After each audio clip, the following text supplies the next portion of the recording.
সকল সভাপতি মহাশয়,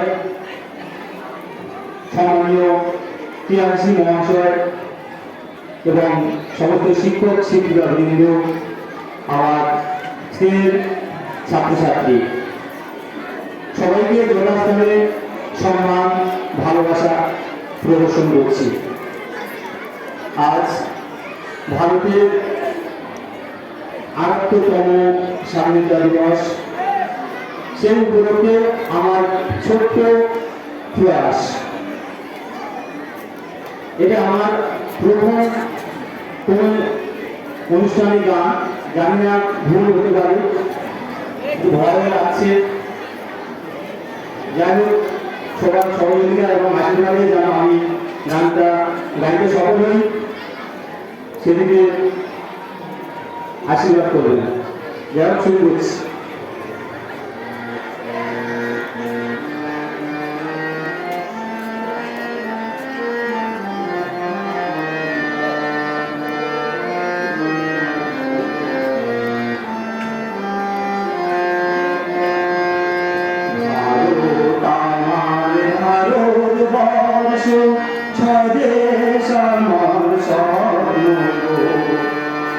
তোমাকে আমরা রবিয়া জন্ম ধন্য হয়েছি, ধন্য ভারত আমার ভারতবর্ষ, স্বদেশ আমার স্বপ্ন। তোমাকে আমরা রবিয়া জন্ম ধন্য হয়েছি, ধন্য।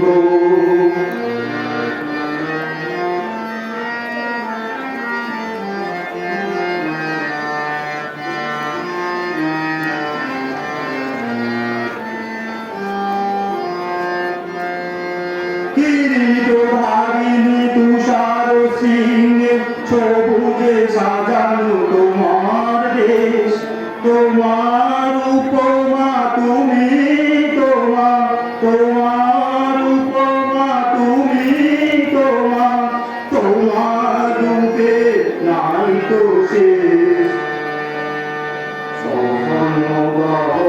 তমসা সহসা আসেনি যদি আকাশে, তো হাতে হাত রেখে আমরা নিব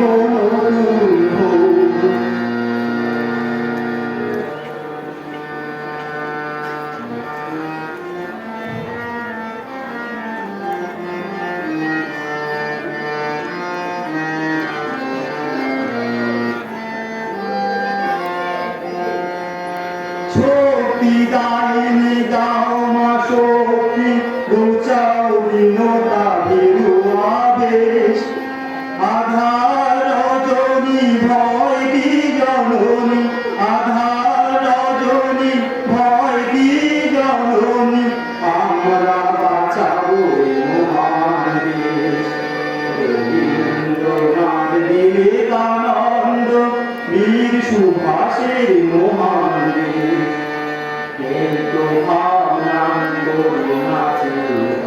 হৃদয়ে নাই তো ভয়,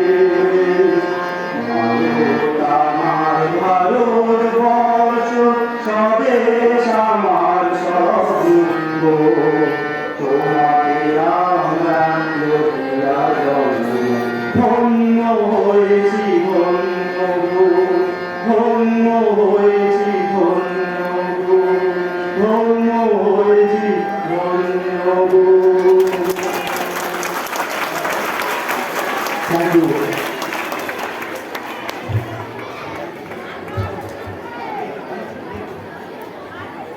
একটি সুন্দর গান উপস্থাপনা করলেন আমাদের সম্মানীয় শিক্ষক কাঞ্জিবাবু।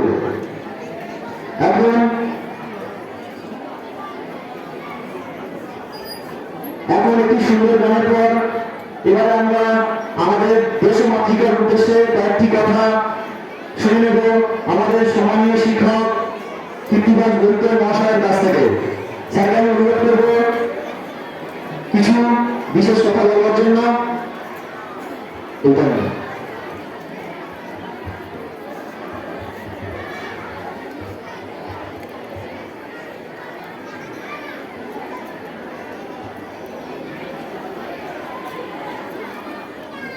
ছাত্রছাত্রীর উদ্দেশ্যে একটা কথা, বিদ্যালয়ের তরফ থেকে আমরা একটা বিশেষ দিনে একদিন আমরা সমবেত হয়েছি।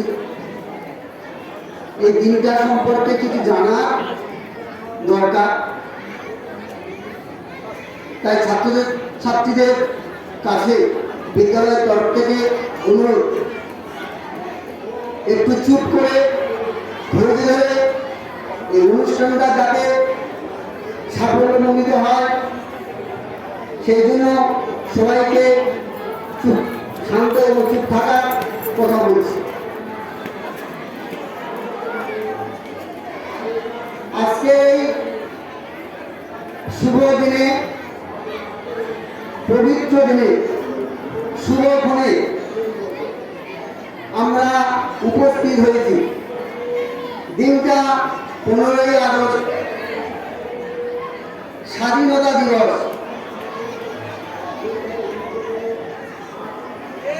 ৭৮তম স্বাধীনতা দিবস উদযাপন। এই স্বাধীনতা দিবস উদযাপনের গুরুত্ব অপরিসীম। এই দিনটার মধ্যে লুকিয়ে আছে ভারতবাসীর দীর্ঘ প্রতীক্ষার স্বপ্ন। সেই সঙ্গে বীর সৈনিক, ভারত সন্তানদের আত্মত্যাগ,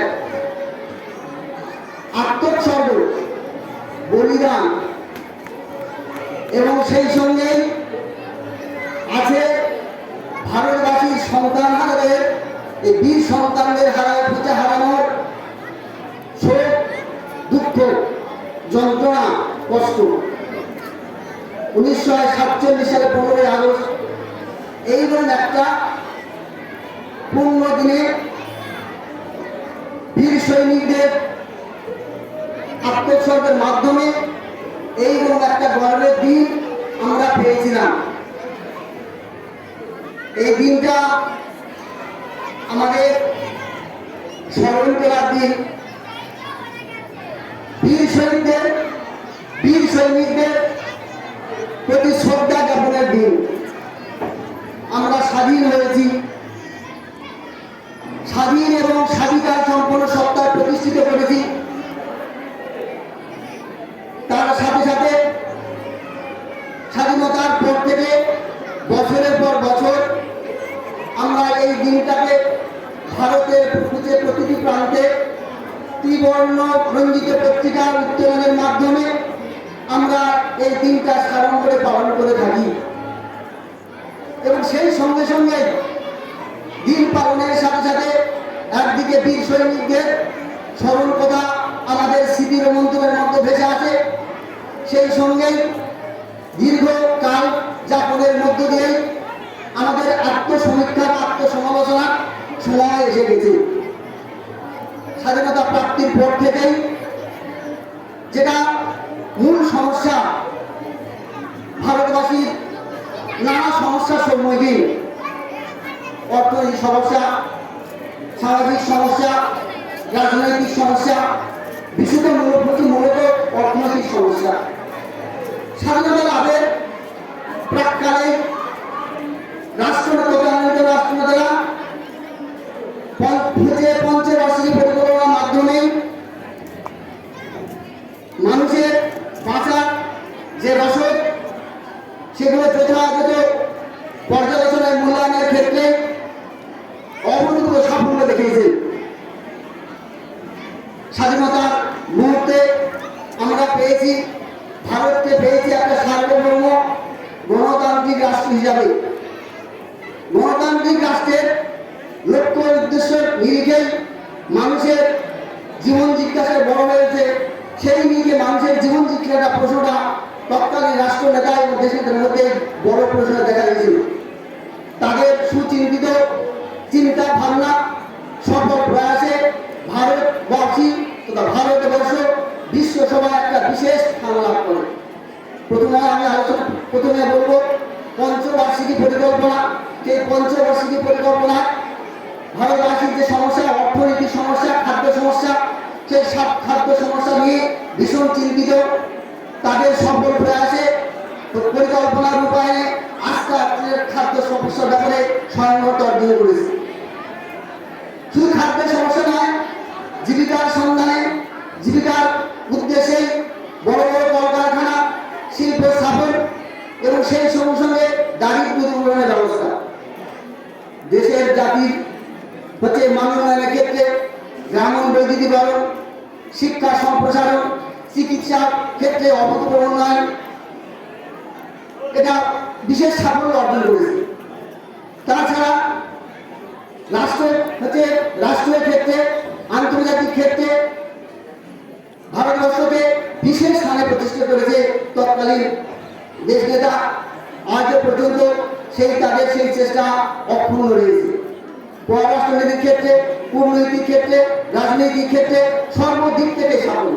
শুধু তাই নয়, বিজ্ঞান, খেলাধুলা, শিক্ষা, স্বাস্থ্য প্রভৃতি ক্ষেত্রে ভারতের অবদান আজও অক্ষুণ্ণ রয়েছে। এই যে অবদান, এটা কাদের অনুপ্রেরণায়? এই বিপ্লবী সৈনিকদের আত্মোৎসর্গের অনুপ্রেরণায় অনুপ্রাণিত। দেশকে সমৃদ্ধি করতে হবে, দেশকে উন্নত করতে হবে, দেশকে জগৎ সেবার একটা বিশেষ স্থানে উন্নীত করতে হবে, এই ছিল লক্ষ্য। কিন্তু যতদিন যাচ্ছে, সময় অতিবাহিত হচ্ছে, এত অগ্রগতি, এত উন্নতি, এত ভারতবর্ষে এত সমৃদ্ধ রূপ, তবুও আমাদের মাঝে মাঝে প্রশ্ন দেখা দিচ্ছে। এই প্রশ্নটা আমাদের চিন্তার বিষয়, ভাববার বিষয়। এই যে ভারতের যে স্বাধীনতা, এই স্বাধীনতার মূলে ছিল জাতীয় সংহতি। এই জাতীয় সংহতির মূল হাতিয়ার ছিল ঐক্যতা এবং জাতীয়তাবোধ। কোনো বিভেদ নেই, বৈষম্য নেই, জাতি, ধর্ম, ভাষা বিভেদের মধ্যে না থেকে এক আত্মা, এক প্রাণ, এক দেশ এবং কাঁধে কাঁধে কাঁধ মিলিয়ে একই মন্ত্রে বিকৃত হয়ে মহান ভারতবর্ষ গড়ার লক্ষ্যে নিয়ে যাওয়ার একটা মহান স্বপ্ন। কিন্তু সেই এত স্বপ্নের মধ্যে দিয়ে মাঝে মাঝে প্রশ্ন দেখা দিচ্ছে, আঞ্চলিকতা নিয়ে প্রশ্ন স্থানে গড়ে উঠেছে, ধর্মান্ধতা, মৌলবাদী চিন্তা ভাবনা, ভাষাভাষী নিয়ে ফেরাবে। সেই সঙ্গে উগ্রবাদীদের একটা কালো হাতছানি, যেটা বারে বারে আমরা দেখা যাচ্ছে ভারতের প্রান্তে প্রান্তে মাঝে মাঝে আমরা দেখতে পাচ্ছি জঙ্গি হানা, বারে বারে ভারতের প্রতি আঘাত হানার জন্য তারা তৈরি হয়েছে। সেই সঙ্গে এই হানার মূলে আমাদের মধ্যে দেখা যাচ্ছে একটা সংকট, একটা অনৈক্য। তারপরে বিদেশি শক্তি যে পরাধীনতার 200 বছরের যে নাগপাস, যে শোষণ বঞ্চনা, যে পীড়ন, যে অত্যাচার, সেই পীড়ন বঞ্চনার সামিল হওয়ার একটা প্রশ্ন আমাদের মধ্যে দেখা দিয়েছে। সুতরাং আজকের দিনটা কত পবিত্র দিন, পূর্ণ দিন। সুতরাং এই সমস্ত প্রশ্নের সম্মুখীন যদি থাকে, স্বাধীনতার যে মূল লক্ষ্য, যে উদ্দেশ্য, সেটা হলো স্বয়ংভর ভারতবর্ষ গড়ার স্বপ্ন। এই স্বয়ংভর ভারতবর্ষ গড়ার ক্ষেত্রে ছাত্রছাত্রীরা হচ্ছে আসল কারিগর। আত্মত্যাগী, আত্মবলিদান উৎসর্গিত মহান বিপ্লবীদের জীবনের মতোই আমাদের জীবনকে গড়ে তুলতে হবে। যে জীবনের মধ্যে কোনো দ্বিধা থাকবে না, দ্বন্দ্ব থাকবে না, বিভেদ থাকবে না, এক ঐক্যের একটা বাতাস থাকবে। সেই ঐক্যতার মধ্যে দিয়ে, সংঘবদ্ধতার মধ্যে দিয়ে, জাতীয়তার মধ্যে দিয়ে আমাদের ভারতবর্ষ আবার একটা জগৎ সময় উচ্চ স্থানে পৌঁছে যাবে। সুতরাং ভারতবাসীর যে স্বপ্ন বিশ্বনীতির স্বপ্ন যাতে সার্থক হয়, আমাদের মনের ভাবনা চিন্তা সেটা যাতে আত্মত্যাগী, আত্মোৎসর্গ বলিদানকৃত মানুষকে বিশ্বনীতির মতো যাতে আমাদের জীবনটা যাতে সর্বমঙ্গল সুন্দর হয়। আমাদের মনের মধ্যে যেন কালিমা লিপ্ত না থাকে, আমরা যেন শুভ্র সুন্দর হয়ে উঠতে পারি। আমরা কিছুক্ষণ আগে একটা জাতীয় পতাকা উত্তর করলাম, ত্রিবর্ণ রঞ্জিত পতাকা। সেই পতাকার মধ্যে 3টে ধাপ আমরা দেখতে পেয়েছি। একটা হচ্ছে গেরুয়া, একটা শুভ্র, একটা হচ্ছে সাদা। এই 3টে বর্ণ হচ্ছে 3টে প্রতীক। এই 3টে প্রতীকের মতো আমাদের মনটা হতে হবে। সে সাদা, সে বর্ণ হচ্ছে শুভ্রতার প্রতীক, গেরুয়া হচ্ছে ত্যাগের প্রতীক, আর হচ্ছে সবুজ হচ্ছে সৌর্য বীর্যের প্রতীক। আমাদেরকে সৌর্য বীর্য ত্যাগ এবং প্রতীক্ষার তিতিক্ষার প্রতীক হতে হবে, বৈরাগ্যের প্রতীক হবে। তবে এই মহাপুরুষদের জীবন কাহিনী তাদের যে স্বপ্ন, তাদের যে আশা, সেটাই বাস্তবায়িত হয়। সুতরাং কোনো লোক দেখানো কোনো অনুষ্ঠান না, মুখে পুরা গাল ভরা গুলি দিয়ে কোনো অনুষ্ঠানে উপস্থিত হবে না। আমাদের অনুষ্ঠানের সঙ্গে আমাদেরকে একমত হতে হবে, অনুষ্ঠানের তাৎপর্যটা বুঝতে হবে, আমাদের পথটাকে সহজ সরল পিচ্ছিল হতে হবে, সেই মতো মানুষরা রোগী হতে হবে। হচ্ছে আমরা স্বাধীনতার পর বহু কাল কেটে গেছে, এসেছে নতুন যুগ, হচ্ছে বদলেছে হালচাল। যতই হালচাল বদলে না কেন আমাদের মন মানসিকতা যাতে একই ভালো থাকে, কোনো অশুভ শক্তি যাতে আমাদের মনের মধ্যে দাঁড়া আমাদের, যেখানে অবিচার, যেখানে অনাচার, সেই অন্যায় অবিচারের বিরুদ্ধে আমাদের প্রতিনিধি হতে হবে। এটাই আমাদের আজকের অনুষ্ঠানের প্রধান বার্তা।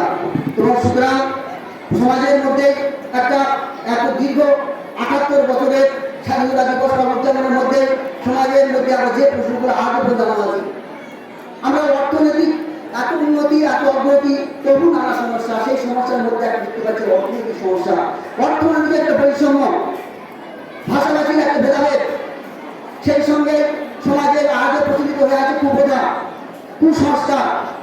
আর একটা আমরা দেখতে পাচ্ছি যে নারী পুরুষের যে সমান অধিকার, সেটা আজও পর্যন্ত প্রতিষ্ঠিত হয়নি। নারীরা আমরা দেখতে পাচ্ছি সেই পর্দা অবলম্বন থেকে আজও হচ্ছে দৃঢ়ভাবে বেরিয়ে আসতে পারছে না। নারীদের উপর নানাভাবে প্রতিবন্ধকতা, প্রতিকূলতা, নারীদের মান মর্যাদা যাতে সম্মান দিতে হয়, নারীরা যাতে পুরুষের সমকক্ষ হতে পারে, এবং নারীরা যেন শিক্ষা দীক্ষা জ্ঞান উন্নতি করে না পুরুষদের সমকক্ষ হতে পারে, সেই রকম একটা প্রশ্ন, সেই রকম একটা ভাবনা আমাদের মধ্যে জাগ্রত হয়। হিংসা বিদ্বেষ দূর হোক, শান্তির ভাব হচ্ছে বাতাবরণ তৈরি হোক, এই আশা নিয়ে আমি আমার বক্তব্য শেষ করছি। নমস্কার, ভালো থাকবে।